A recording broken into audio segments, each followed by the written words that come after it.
right, everybody, welcome aboard here to the Sports Talk Nation. Michael Cohen here with you. It is the eve of the NFL draft, and let me be honest with you here, folks. Thank goodness. I'm glad that the draft is finally here. We're going to get this over with because after months and months and months of speculation, pre-draft analysis, mock drafts, enough already. Let's get on with it. Let's get this draft over with, and let's find out where these players are going to go.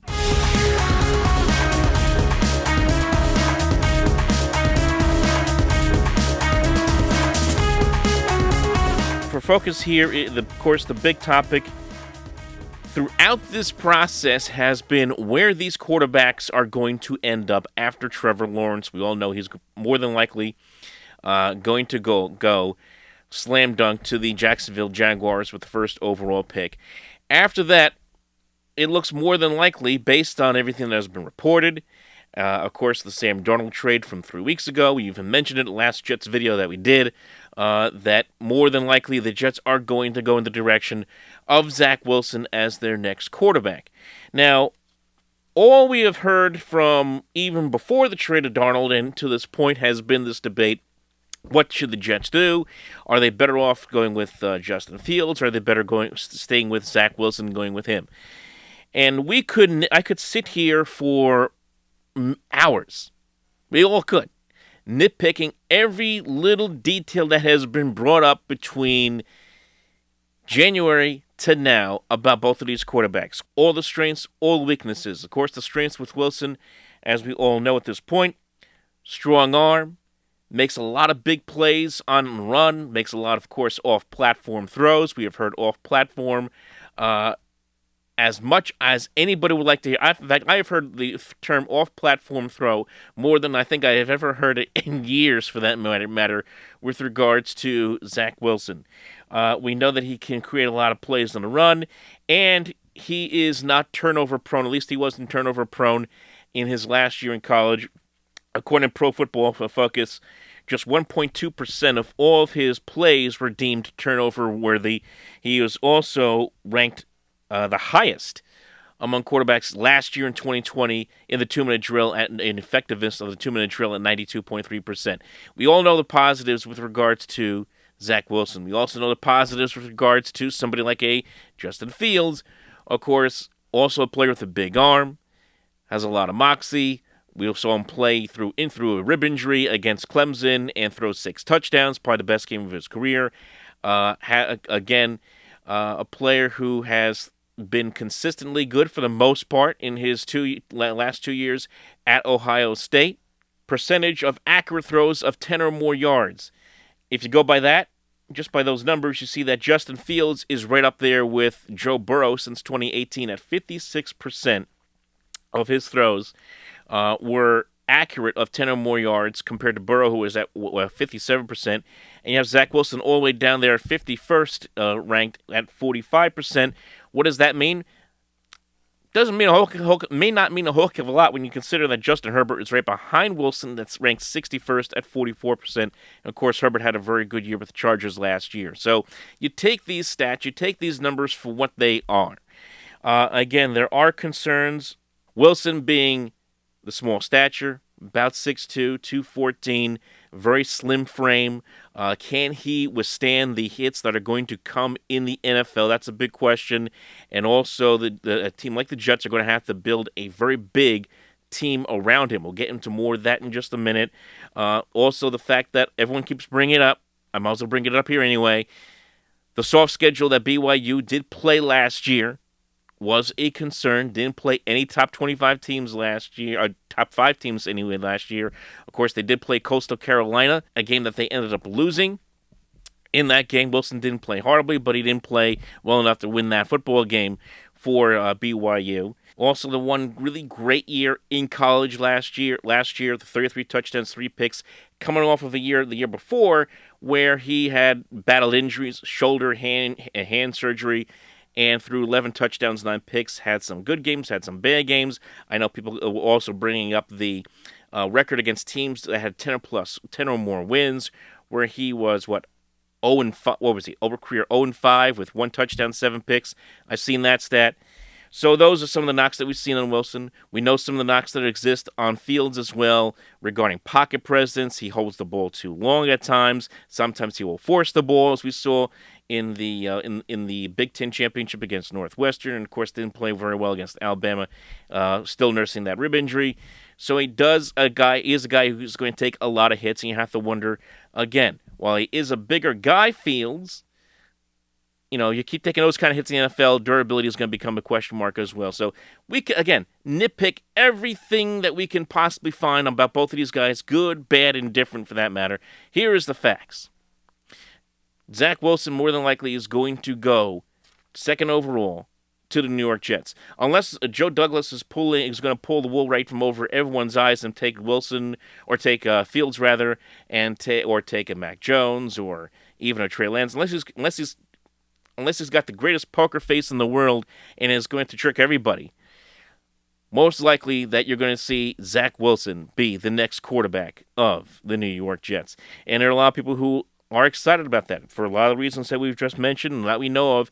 The fact that he is a very dynamic playmaker, can run around the pocket, make plays with his legs, and has a quick release down the field and a big arm down the field. We all know that. So to me, when I look at this draft from the quarterback standpoint, it's all about location, location, location. It's kind of like real estate, right? When you're trying to start your business, you want to put it in the best location possible. So what's the best location possible for these young guys to really, truly succeed? That's the biggest question. That's what it comes down to. We can nitpick stats. We can nitpick strengths and weaknesses. It's all going to come down to the coaching and as well as the location of where that player is going to go. We all expect, for example, Trevor Lawrence to become a very good quarterback in this league. He is going to the Jacksonville Jaguars. Yes, Urban Meyer's there, but it's also learning experience for Meyer as well, being a first-year NFL head coach after so many successful years in college. So we will see what happens there. No guarantees either way. With Wilson going to the Jets, it is a team that is in a transition. New head coach in Robert Saleh, new offensive coordinator in Mike LaFleur. And yes, the offense that the Jets are going to run, which is the same scheme that they ran in San Francisco, which is focused on a lot of play action, a lot of run pass option plays, should fit Wilson very well. The question is going to be, do the Jets have that kind of personnel to surround Wilson with? And that's what's going to be very big for the Jets going into this draft, and really even into beyond this offseason, beyond this draft, and beyond next season, because this is going to be a long-term rebuild to get this team moving in the right direction. So again, it's going to be very important for Jet fans to have patience with this new regime, this new quarterback for that matter, something that I think in a lot of ways, not so much with Gase, because Gase was a disaster. We all know that.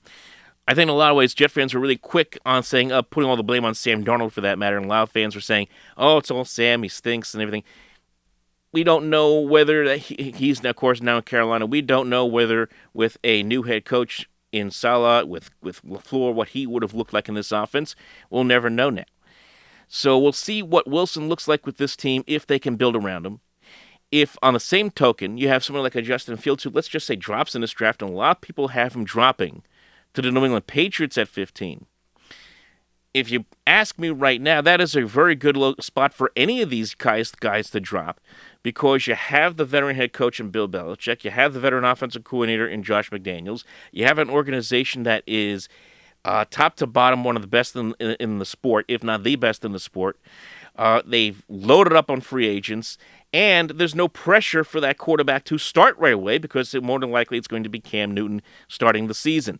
So for someone like a Justin Fields, if he were to drop there, would be a great spot to be in. So that's why if you are a Jet fan, and you could see it coming, folks, you know that if Fields drops there, you're going to have a number of fans go out there and say, oh man, you see, here we go again.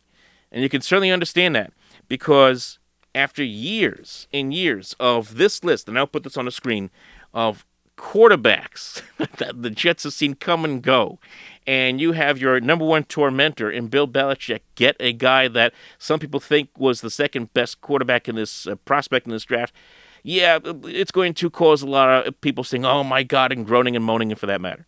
So if you're a Jet fan, you probably want to sit there and hope and hope that the Patriots don't get any of these quarterbacks, that somehow someone like the Bears or the Washington football team or even the Broncos, for that matter, either trade up or just decide when that player gets there. Let's say Fields dropping to the Broncos at 9, they take him. You don't want to see that at the Patriots, because the last thing I think a lot of Jet fans want to see is Bill Belichick figure it out with one of these young quarterbacks, and the Jets have their issues struggling with Zach Wilson. We'll see. Again, it's all about location of where these guys end up playing. And again, you want to use some examples? Pat, look at the draft from a few years ago with Trubisky and Mahomes and Watson. I mean, you have Trubisky go to the Chicago Bears, who have been proven to be a dystopian mess for the quarterback position, much like the Jets have been over the years. And you have Mahomes go to the Kansas City Chiefs, where he had Andy Reid, he had to learn with Alex Smith.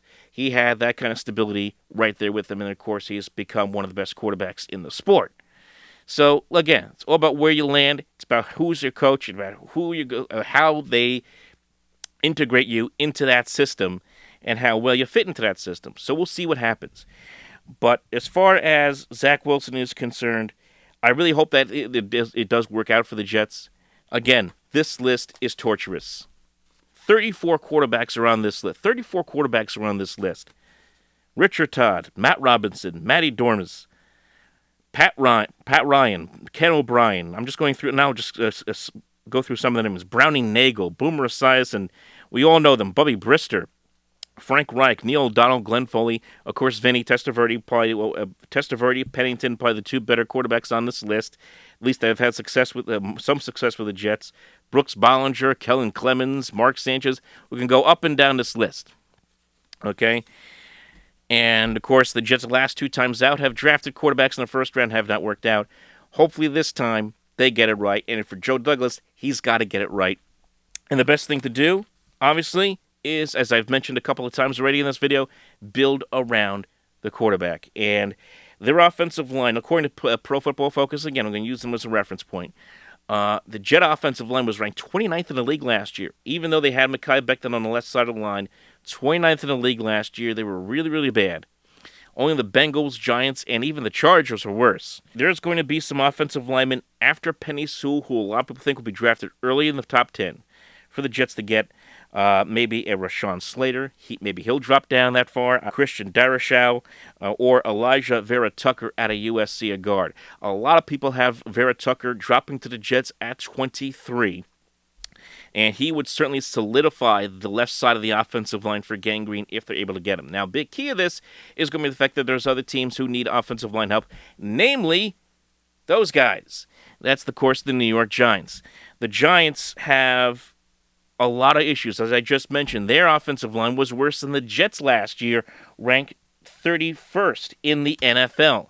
So they are going to need some help there in a big way. So maybe a Slater or a Vera Tucker could be gone by the time the Jets pick at 23. One of them could be in New York, but with Big Blue.